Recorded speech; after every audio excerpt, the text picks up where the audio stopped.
Behind me is a Haval Jolion Pro Super Luxury. I'm the Don, and this is an in-depth review.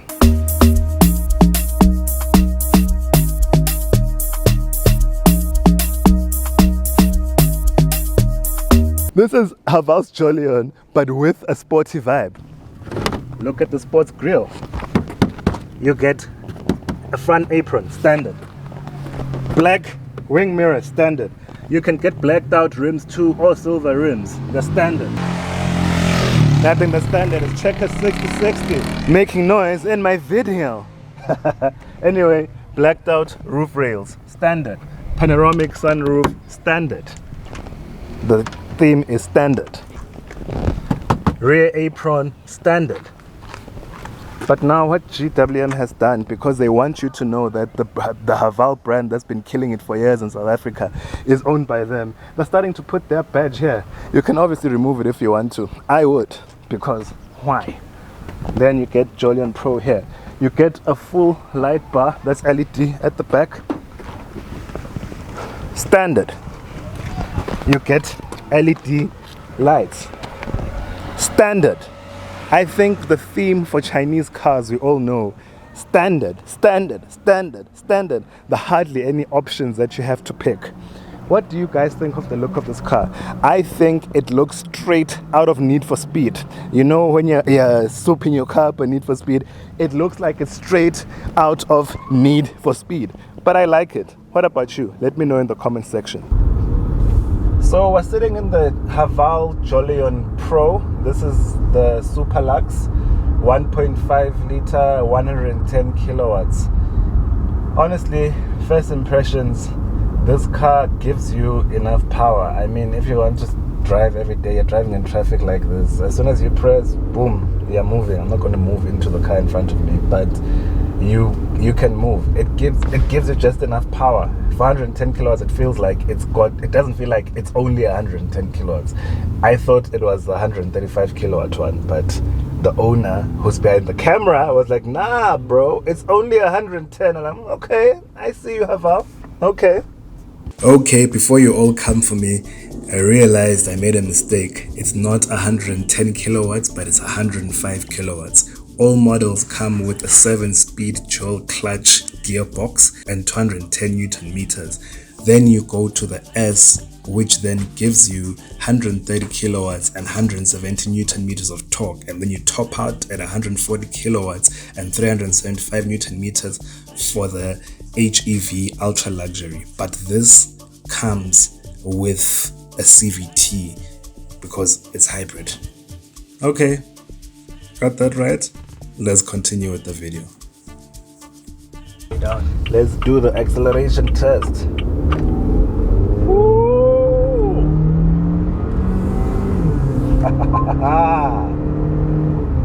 All right. No, it's very impressive. It's responsive. It's very responsive. It's very responsive. Plus, it's nice because the car is small, so the suspension is also nice. So, like when you're accelerating, it feels very nimble. You know what I mean? Haval in the Jolion Pro range gives you 5 options. You have the 110 kilowatt Haval Jolion Pro. Then you have the 130 kilowatt Haval Jolion Pro S. Then you have the 140 kilowatt Haval Jolion Pro HEV. The top of the range HEV goes for 516,900. The Pro S goes for just below 500,000, and then the Super Luxury goes for 425. Then there's also the Ultra Luxury, which is the top of the range of the 110 kilowatt version. You see, they give you so many options for every price range. Onto the back seat of the Haval Jolion Pro. Now my whole upper body is taking up this entire bench. You have ample seating for 3. The seats are soft, the leather. You have electric windows even at the back. There's no cheaping out in the back seat from Haval. You get 2 USB-A ports, and you have air vents here to control. You have air vents here that you can close or open. Guess who's gonna love being in here? Yo kids! Look at the legroom. Look at the legroom that I get. This is my driving position, and this is the legroom that I've been getting. 291 liters of boot space that a whole me fits into. In the Super Luxury, you've got to work. to close that boot or to open it. But then again, I mean, you're paying about 7,000, 6,000 a month. What do you expect? This GWM product, they wanted to give you a Jolion, but with a sporty vibe. And they nailed it. When they thought it all the way through, even with the seat position, look at how low the seat can go. And it gives you a nice sporty vibe of a seat position. Here's a quick overview of the front of the car. But before we do that, let's do our obligatory sound test. Azishe!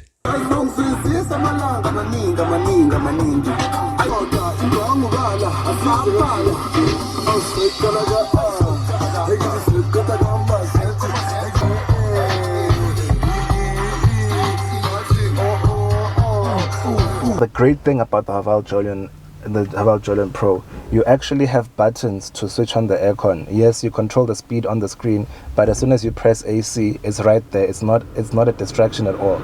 It's easy to change whilst you're driving.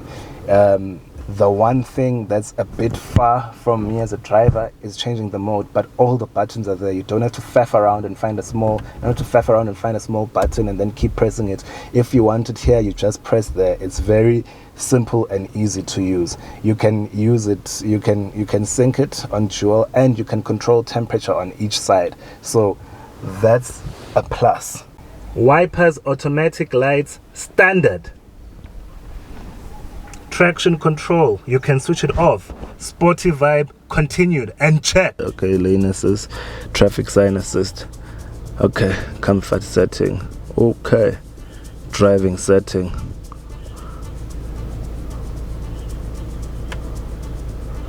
Okay, light setting. In the Super Luxury, you get wired Android Auto and Apple CarPlay. As you go up the range, you can get wireless. The things that I don't like about the Super Luxury. First things first, you don't have the wireless charging pad. You don't have a 360-degree camera. You can't switch off the overspeed warning. Like, I know I'm driving above 120 kilometers. I can see it on my dashboard. It's not a surprise. You don't need to tell me. You can only control the volume from the driver's seat. What if I'm a passenger and I want to change the volume, and then what? You don't have an electrically operated tailgate. You must sebenza boy, to open and close the tailgate. Oh my God! If I'm a passenger, sorry, I can't electrically adjust my seat. Manual, more work, Baba. Also, I feel like this car could have just two more speakers. I understand for the price that you pay, you're getting a very good product, but I wish they could just give you two more speakers, or even just a subwoofer at the back. The sound is good, it's good enough, but I wish you could just have a subwoofer at the back. That's not a lot to not like for a car which you're not paying even 500,000 Rand for though. So there's that to consider. Starting at just under 400,000 and going all the way to just under 600,000, the Jolion Pro gives you a raft of features and it gives you a sporty vibe. The brand really delivered on that. They obviously skimp out on a few options. For example, in the Super Luxury, you don't have a 360-degree camera. In the Ultra Luxury, you do. In the Super Luxury, you don't get a wireless charging pad. In the Ultra Luxury and the S, you do. So for me, my pick of the range, to be honest with you, would be the S, because it gives you the Ultra Luxury spec and then it just gives you a bit more power. But hey, sometimes budget doesn't allow. So even the Super Luxury is good. So would you pay 40k to go up from the Super Luxury to the Ultra Luxury? Honestly, this is the pick of the range if you are not getting the S or the HEV. It doesn't have a 360-degree camera. It doesn't have a wireless charging pad, but are you going to pay 40,000 for a wireless charging pad and a 360-degree camera? I don't know. In no way is this a sports car, but the power range is from 110 kilowatts up to 140 kilowatts for the top range version. But it gives you enough for the size of the car. It's enough to have fun. It's enough to, if you want to drive like that. The other cars you can think about, if you're thinking of a Haval Jolion Pro, it's the Toyota Corolla Cross, Tiggo 4 Pro, and for the higher ranges, it's the Tiggo 7 Pro. You can even think of a VW T-Cross, all the way up to an R-Line. But this is a very good value product. I'm the Don, please subscribe for more reviews if you like this content. Support, as Mr. How Much would say, support local YouTube, guys. It's the right thing to do. If you enjoyed this content, you're this far in the video, please subscribe and you'll be seeing more reviews from me soon.